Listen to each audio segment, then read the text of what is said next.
This new series I want to share with you stories, some of which I've already shared before.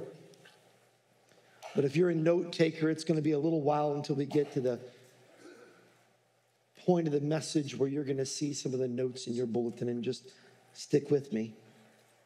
You see, there's pain that we experience that we can easily attribute to our decisions that we have made that have caused pain in our life. A lot of times we look at the things that we've done that we know were wrong and it's caused pain in our life, and we want to call it suffering. The book of 1 Peter actually says it's not suffering. James says it's not suffering. Then there's other times that sometimes we find ourselves going through pain that's appointed by God. We don't always understand all of it. And my story is a little bit of the latter of the two. I mentioned a few times now, and this will probably be the last time, other than maybe one of the message in this series, that I'll talk about it. But I went through burnout a few years ago. And someone asked me what it was. What is burnout? And it's a complete mental and physical and emotional exhaustion. And the burnout I went through was more than just being exhausted. And I'm not the toughest guy in the world, but I do think I have a little bit of grittiness to me. I'm not a dainty little flower. Even though I do have a 6-pound Yorkie for a dog, yes. I heard some man in his thoughts going, but you have a little dog. Yes. There's some things in ministry that were really hard to bear at one particular time. There were some things for me medically that I needed to address with sleep in particular. I also have the ability to drive myself to exhaustion. And I found myself in a season of life where I was so fried that I was withdrawing from everyone, withdrawing from everything. And if you haven't gotten a chance to know me yet, that's not my personality. I am in it with everybody. I love being around people. And for me to begin to withdraw was completely abnormal.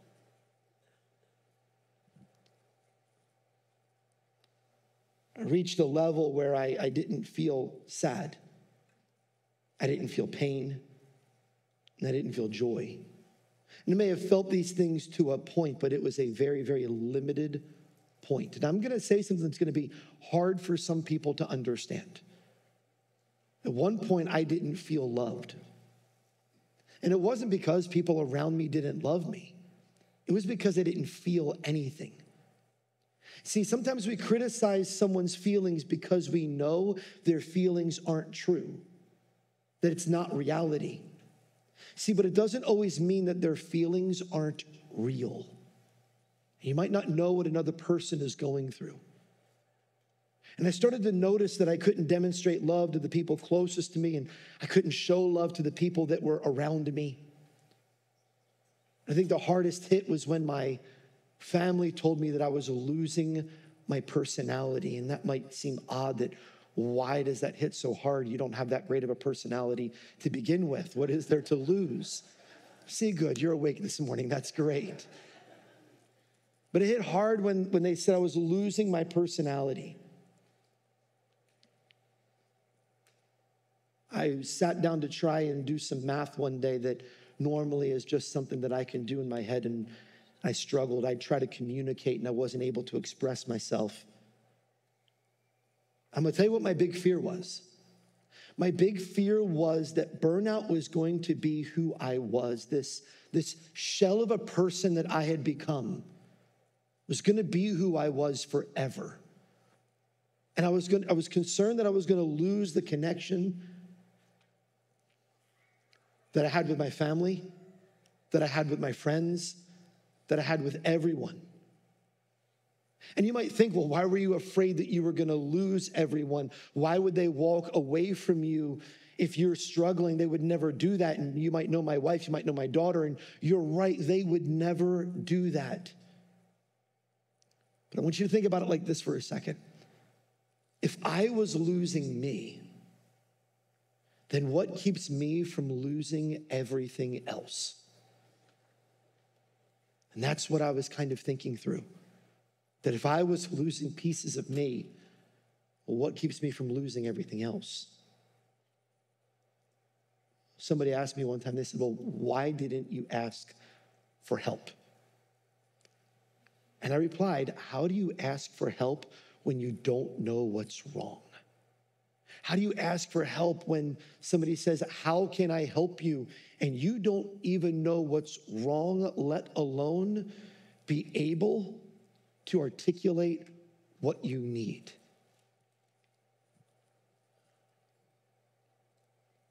While all this was happening, I got on a plane and I went to Dallas, Texas. While I was there, I was having dinner with a few pastors, and normally I'm great with sharing all of the stories of my life, the difficulties, the highs, the lows, as you can tell right now. I'm comfortable doing this. But at this particular time, I was not comfortable sharing this story. I'm at dinner with these two other pastors. One I only knew over the phone, and the other one I had just met 10 minutes earlier. And for whatever reason, we started talking about what I was going through. And I just started to get real honest with them. And I just said, here's what I'm going through, and here's what's happening in my life. And one of the pastors, in fact, the one that I had just met a few minutes earlier, he said, listen, I wasn't even supposed to be here right now. Somebody else is supposed to be here. They were having surgery. I came to take their place. They were there to celebrate the grand opening of my friend's church. He said, I'm not even supposed to be here. He said, but maybe I'm here for you. And I can't tell you how excited I was when I heard that. And I leaned in and I listened to everything he had to say. And he said this, he said, let me just set everything aside, our whole conversation, and let me just love you the way that I would have cared for someone when I was a pastor. So he started talking to me, and he started pouring in to me and to my wife. And somewhere in that conversation, he made a statement. It was one of the most life-changing statements I had ever heard. He said this, and it'll be on the screen here for you. God doesn't waste pain, and God doesn't waste experience. He looked at me and he said, this is God appointed in your life. And I'm telling you, this may hurt and it may be difficult, but I'm telling you this, God doesn't waste pain, and God doesn't waste experience. He said, God's going to take this, he's going to use it ultimately for his honor, for his glory, but he's going to do something good with it. And I wasn't in a place where I had a great amount of hope. I didn't even have a lot of faith at that moment. But I was hearing what he was saying, and I was like, okay, I'm in. God, if you're not going to waste this, I believe you're not going to waste this.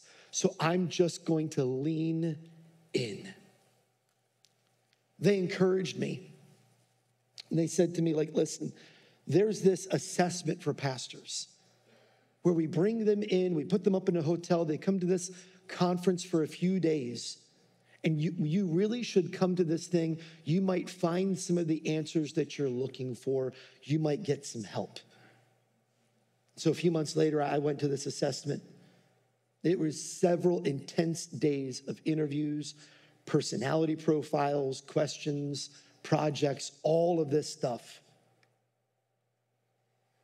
And the whole time I'm just looking for what God is doing, because God's going to do something, because God doesn't waste pain and God doesn't waste experience. And so God's going to do something, and I'm just looking for what God's going to do. One of the things that they required us to do was to sit down and meet with a counselor. And I was so thrilled to do this. I know I have a counseling background, but I can tell you this, the worst person to sit down and have a counseling meeting with is yourself. It's okay, because the reason why it's so awkward is after a while when you start talking to yourself and there's no one else in the room, it gets really, really, really weird. And so I was happy to sit down with this man and meet. It was supposed to be an hour and 30-minute session. And I was like, man, you need to clear your whole day. So my wife and I are sitting there and we're waiting. And someone tells us he's running late. 15 minutes goes by and they let us know he's running late, and 30 minutes goes by and 45 minutes goes by. An hour goes by. An hour and 5 minutes goes by, and he finally comes in and he goes, hey, listen, this is going to be the fastest counseling session you have ever had. And my heart just sunk. Like, I was looking for answers, and now this is what I get. And it was so discouraging. And then in the 15 minutes he spent with me, he spent 10 of those minutes with my wife. And I wanted to say, bro, she doesn't have problems. I have problems. Now, I wish my wife wasn't in here to hear me say that, because our next argument is going to work against me. She's going to say, you said I don't have any problems. But I wanted to be like, she doesn't have any problems. And when my 5 minutes came around, I'm going to tell you exactly what I did. I was like, nope. Great. Anything you want to dive into? And I literally said, I'm a sarcastic person if you don't know this. I said, not in the 5 minutes that we have. And he was so busy, he didn't even catch my sarcasm. So I walked away and said, okay, wait, what? Now, you might not think I have conversations like this with God, and you might not want to admit that you have conversations like this with God, but I will. Okay, God, you took me to Dallas to give me this statement. So then I get on another plane and I go to Orlando, and I'm so excited. I'm ready to tell someone everything, and then I've got nothing. God, what am I supposed to do with that? And so I kind of went for a walk outside just to kind of collect my thoughts, because I was really frazzled. A day or so later, we finished the assessment and we passed the assessment. We're sitting at a table, and there are several people around giving us some advice and giving us some recommendations. And the pastor that I met in Texas, the one who wasn't supposed to be at the dinner, he was there. And while he is talking to me, he said a statement again, and he said, God doesn't waste pain, and God doesn't waste experience. And the statement that once gave me so much hope now made my pain so much worse. Because I wanted to say, tell me something that I don't already know. Tell me something that I haven't already heard. Tell me something that's going to help me, that's going to give me a little bit of hope. Because I came all the way here, and I'm going to get on a plane, and I'm going to go back, and nothing's going to be different except for my heart is going to be heavier than it was when I got here. But he said this statement, and I'm going to tell you, it was hard to accept. I'm not going to say it was an easy thing to accept in that moment. It wasn't easy. I wanted help. I wanted answers. I wanted hope. And I was feeling empty. Now, I want to pause my story here for you for just a moment, because I want to explain something that so many of us don't get and we don't understand. Sometimes God leaves you and he leaves me in our pain because he's not done molding us. And it's so easy for us to say, but I came looking for hope. But I came looking for some kind of answer, and you didn't give it to me. And we project that on people. We project that on our circumstances. And sometimes we look to God and we say, but I came looking for something. And now I'm going back feeling empty. And oftentimes God leaves us in our pain because he's not done molding us. Can I get really specific? Because he's not done breaking us.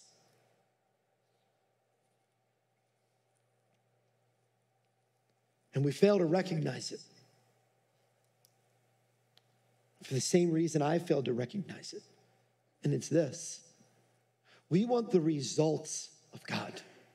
We want God's results, but we don't want his processes. See, we want God to give us hope, to give us peace, to give us everything that we could ask or that we could think.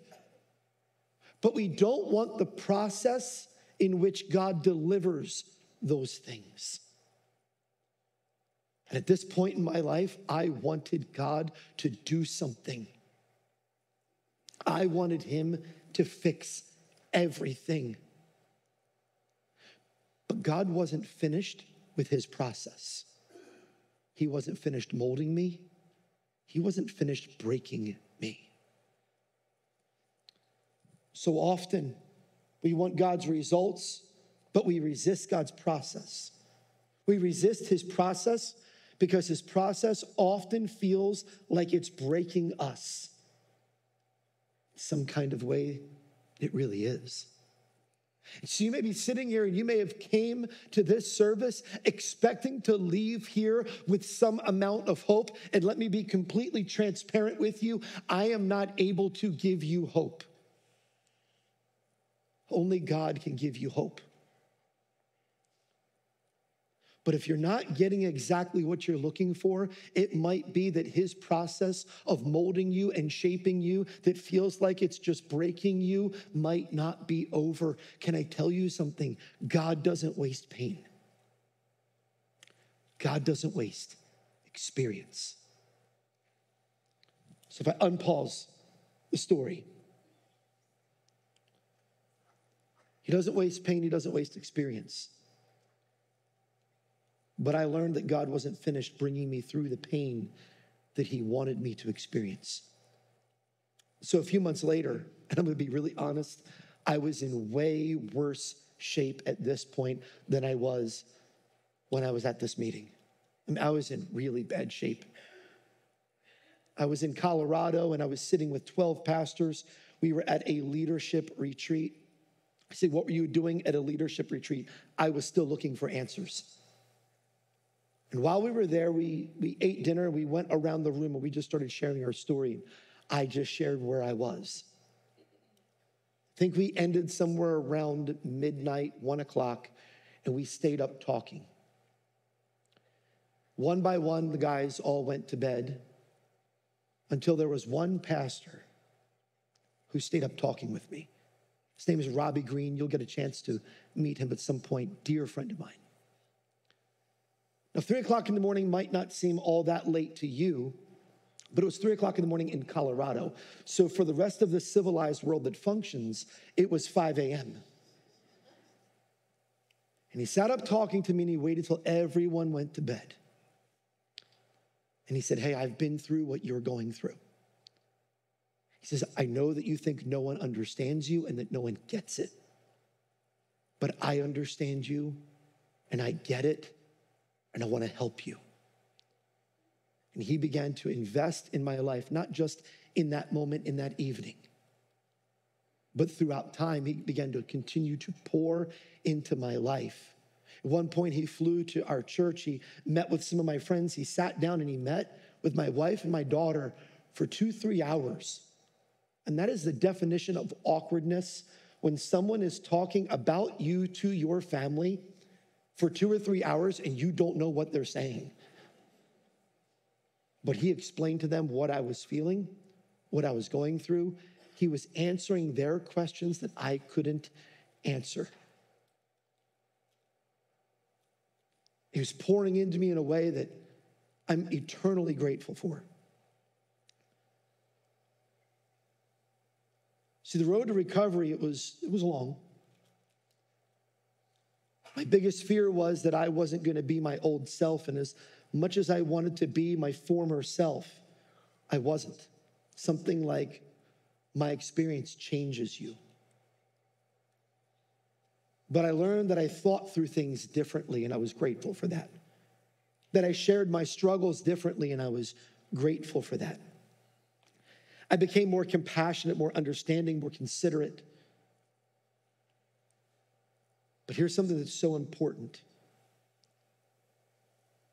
I wanted to be who I used to be, who I was before, but God didn't want me to be who I was before. He desired to make me something else. So here's the thing, you might be looking at your life right now, and I don't know all of your hurt or all of your pain. There's some of you I do. And you might just want to rewind time and go back to a place where your pain wasn't present, where your suffering wasn't taking place. And you want to go back to how you used to feel, how things used to be, and that might not be who God wants you to be. And God may be using pain and suffering in your life that you feel is going to break you, to mold you and shape you to look less like you. See, I was holding on to who I used to be. But God never promises to make me what I used to be. In fact, he promises to change me from what I used to be to look more like his son. And so the pain and the difficulty that may be present in your life, and you're just wishing that you had a time machine to go back and to change it all, no, God may be using that to mold you and to shape you to look less like you, to look more like his son.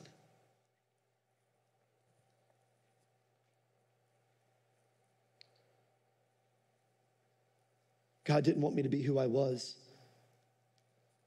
God doesn't want you to be who you were. He desires to make us something else. And here's something valuable. If you don't get anything, I encourage you, please get this. God puts a value on suffering. And so the pain and the experience that I went through wasn't a waste. The pain and the experience that you may be going through is not a waste, because he is molding you and shaping you for his purpose. And so I learned another valuable statement. And it's this. It took a while to learn this. I am now better because I was broken. So there's so many of us, we just want our brokenness to go away. That if our brokenness and our pain and our suffering will just go away, then we will be better. And we don't see things the way that God sees them. And God says, because of the pain, because of the brokenness, because of the suffering that I have appointed in your life, you will ultimately be better. Because if God has appointed it in my life, if God has appointed it in your life, we will be better for it. Somebody once asked if I get emotional talking about burnout, is it because it still hurts? No. No, I get emotional because there was a point where I was afraid things wouldn't get better. And now I see the thing that I was so afraid of is what is making everything better. The joy that I get to experience now, the way that I get to see God work in my life, so much of that was because of difficulty. So if you're going through it right now, maybe I'm just speaking right to you. I'm telling you, pain, suffering that is appointed by God, it's to make you better. It's that you would be closer to him. And it's so easy to see clearly on the other side. Let me say this, please don't misunderstand me. Sometimes we buy into the concept that God allows brokenness and pain and difficulty in our life so that we can help someone else. no. Let me say that again. Sometimes we buy into the concept that God is allowing brokenness and pain and difficulty into our lives so that we can help someone else. Again, I say no. I'm not saying that it won't happen, that you won't help someone else, that God won't use it for that. I'm saying that God uses brokenness in the lives of his people in a much greater way than simply helping someone else. God uses brokenness to draw people to himself. God uses brokenness to mold and to shape people. God uses brokenness to ultimately bring himself glory through the life of his children. God uses brokenness to point others to him. Can your brokenness help someone else? Absolutely. But at the end of the day, there are so many other things that God uses brokenness for. You might be sitting here and you might be saying, Anthony, your pain, your brokenness, your difficulty isn't as bad as mine. And you may be right. See, the point of the message isn't how bad your brokenness is and your pain are and how bad my brokenness and my pain were. No, the point of the message is that we would experience hope in pain. You see, if you only focus on how bad your pain is, you'll never find hope while you're in pain. Let me say that again. If your only focus is on how bad your pain is, you'll never find hope while you're in pain. I see it a lot. People are going through it and they're so stuck on describing how bad their pain is, how bad their difficulty is, that you can't tell them the hope that they have in Jesus. You can't tell them the hope that they have and they can't see it. And I know pain is difficult. I know it can be crushing. I know it can feel like your whole world is being torn apart and torn in pieces. But if you're a believer in Jesus Christ, if you've been saved, if you have the Spirit of Jesus Christ that dwells inside of you, I'm going to say something to you that is not easy to hear, but it is 100% truth. We are not supposed to be focused on our pain. We are supposed to be focused on the foundation of our faith. Jesus. So many times we experience suffering and pain and we're looking for answers, and all we're doing is focusing on the here and the now and what we're going through, and we forget that our pain and our suffering is not our focus. No, it's Jesus, the author, the finisher of our faith. He is who we are supposed to keep our eyes on. And I would love to tell you that I've done an amazing job of keeping my eyes on Jesus while in pain, but I can't say that. In fact, I don't know that anyone's ever done it perfectly. But if there was ever anyone that I could look at and say, I wish during my worst struggles, my worst pains, that I kept my eyes on Jesus the way that they did, it would be the Apostle Paul. And here's what he says in 2 Corinthians. He says this, because of the surpassing greatness of revelations, for this reason, to keep me from exalting myself, there was given me a thorn in the flesh, a messenger of Satan to torment me, to keep me from exalting myself. Concerning this, I implored the Lord 3 times that it might leave me. I'm going to pause right here for a second. I said this in another message about 6 or 8 months ago. We take this like at breakfast time. Paul said, God, would you allow this to leave me? And didn't hear anything. And then at lunchtime, he prayed again. And at dinner time, he prayed again. And then it was all over. No, this is where Paul prayed and prayed. And he kept going and going and going. And finally, when his brokenness got to the point where he couldn't go forward anymore, he falls down and he prays that God would allow this pain to leave him. He doesn't hear anything. And he gets up and he goes forward again until his pain and his brokenness catch up with him. And finally, he falls in weakness, prays again to hear nothing. And he gets up and he goes forward again. Finally, the third time, here's what God says to him.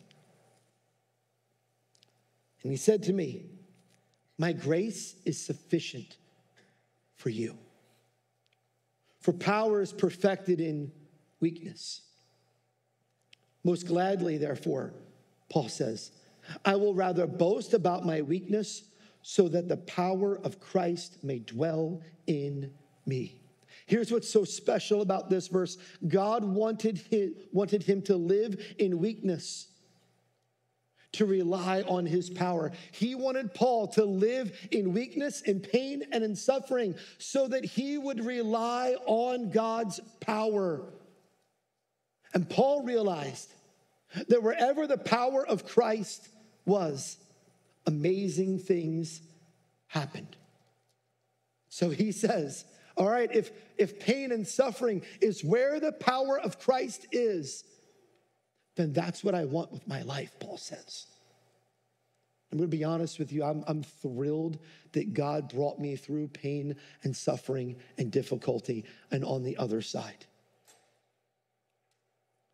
But Paul's attitude is that he values the power of God so much so that he says, okay, I'm going to be excited about it. I'm going to boast about it. I'm going to be thrilled about it. Not because what I'm going through feels good, but because Christ's power is on me, he says. Paul believed that God was accomplishing things that he couldn't see. Paul valued what God was doing so much that Paul valued his suffering even if he couldn't understand it, because he knew and believed that God was accomplishing something. Look at his response. Verse 10, therefore I am well content with weakness, with insults, with distresses, with persecutions, with difficulties for Christ's sake. For when I am weak, then I am strong. Because Paul believed that God was accomplishing things that he couldn't see. He chose to see all of his suffering in the truth that God is accomplishing his will, his power through the sufferings of Paul.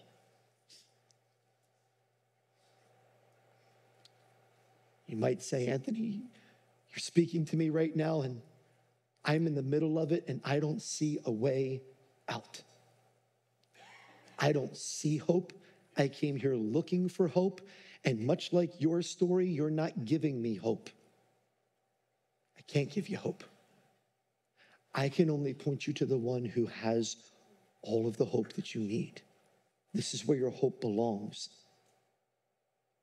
But I do have a takeaway for you this morning. The takeaway is this. What if we could just trust? What if you and I could just trust God's will for us in our life? I want you to let that set in for just a second. Because you and I, we were here last week. We celebrated in the most amazing way that God, in his love and in his mercy and in his grace and in his great compassion, that while you and I were sinners, that he had a plan for our salvation. That God in his love sent his son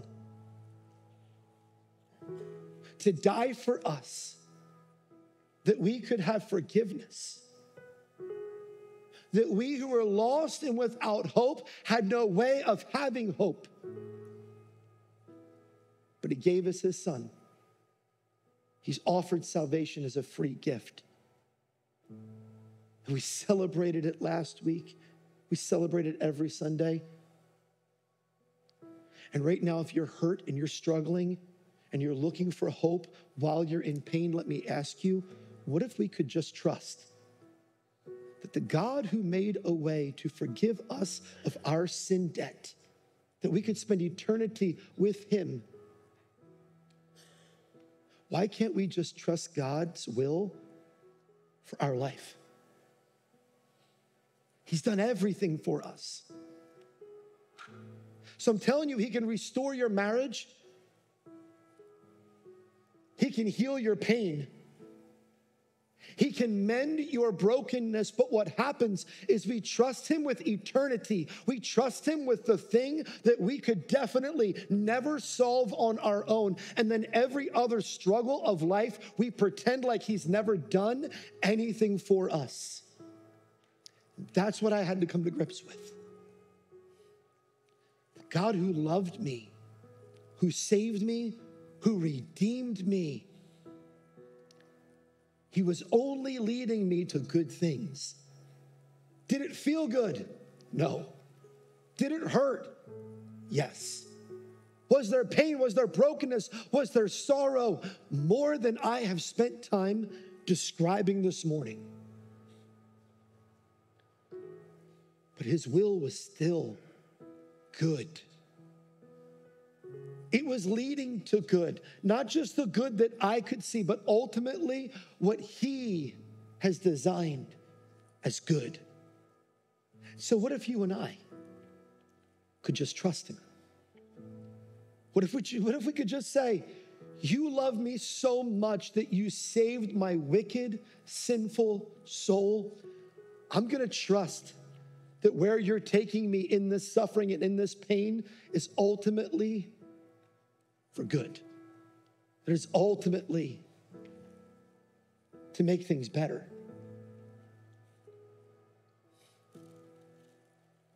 Why do we allow ourselves to doubt what he is doing when he is so, so good? And I'll tell you, it's because we trust what we see and what we experience more than we trust who God is. And he is good. See, we desire for God to make us his masterpiece, his master plan, and then we complain in the process because it hurts. We complain when we don't understand it. We complain when he calls us to trust his process. One of the reasons that we struggle to trust God is because many of us have our faith so tied up in good things instead of relying on God who is good regardless of what our circumstances look like. So what if we could just trust him? What if we could just trust him and trust that God is accomplishing something that we can't see? See, we get so consumed with what we see and what we can't see when God knows the beginning from the end. He sees it all. It's all his plan. You're never out there and alone in your pain. You're never out there and alone in your suffering. It's never sitting all on your shoulders. And the moment that you start feeling that it is, you're not looking to him. You're looking around you or you're looking to yourself. What if we could just trust that God is accomplishing something that we can't see? What if we could just trust him in such a way where we followed him by faith and not by sight? I'm going to go back to my story for just a moment. I was so afraid that what I went through during burnout was going to be who I was and that I was going to spend the rest of my life like I was. And I had to learn something before God allowed me to heal. And I'm going to say it to you today. There's some of you, I'm broken for you because I know what you're going through. And it's so much worse than what I went through. But this is what I want to say to you this morning. Your pain is not who you are. God is using it to shape you. He is using it to mold you. He is using it for his purpose, but it's not who you are. So trust him. And I understand that you might not be able to see the hand of God at work. And I understand that you might look at your life and you might say, but I'm waiting for some miracle to take place. I'm waiting for God to do something, to split the sea, to let manna fall from heaven. I'm waiting for some super miraculous thing to take place, but I don't see God doing anything. I've been there. And I know you might not be able to see the hand of God at work, but it doesn't mean he isn't working. Because he's always working. So trust him. Stop looking to your circumstances. Stop looking to yourself. Stop looking to some other believer to give you hope that only God can give. You can trust God. And I understand that you might not see how the future is going to turn out. But here's what you can have. You can have faith that God is drawing you to himself, and that is priceless. You can have faith that God is molding you and shaping you to his masterpiece. You can have faith that what God is doing in your life is ultimately bringing glory to him. And so I say to you, trust him. Trust his will for your life. Trust that God is accomplishing what you can't see, what you might not know. Let's trust God and rejoice in difficulty and rejoice in suffering, not because it feels good, but because the power of Christ is resting on you, is resting on me. And where God's power is, great things happen. So in a moment, we're going to sing. You might have walked in with a heavy heart today. And if you did, you might stand and sing with the rest of us, or you might need to sit right where you are, and you might need to have a conversation with God that says, okay, God, I'm not going to trust what I see. I'm not going to trust what a doctor tells me. I'm not going to trust what everyone else thinks or what I feel. I'm not going to trust in my plans coming to fruition. I'm going to trust you. Because you're the God. You're the God who loved me so much that you sent your son to die for me. What else do I have to trust you with? I've trusted you with everything. It might be that there's someone sitting next to you, that when you go to stand, they remain seated. Hey, it's okay in church to pray with someone. It's okay in church to be the church. Pray with them. You might need someone to pray with. I promise you, if you come down and you stop to one of these front rows, somebody will pray with you. But let's just lean in and trust God. Because all too often what we do is we hear truth. And we finish the service and we get up and we walk in the lobby and we greet a bunch of people, and you might come by and say hi to me, and you get in your car and you drive home and you allow the truth that you heard to be distant from the way that you live. And I know this because sometimes I allow the truth that I hear to be distant from the way that I live. Let's not do that today. Today, before the service is over. If God is speaking to your heart in this message, let's lean in and do business with God. Would you pray with me? Heavenly Father, you are so good. You know the beginning from the end. You hold everything together. In fact, everything consists because of you. Lord, would you help us to see that?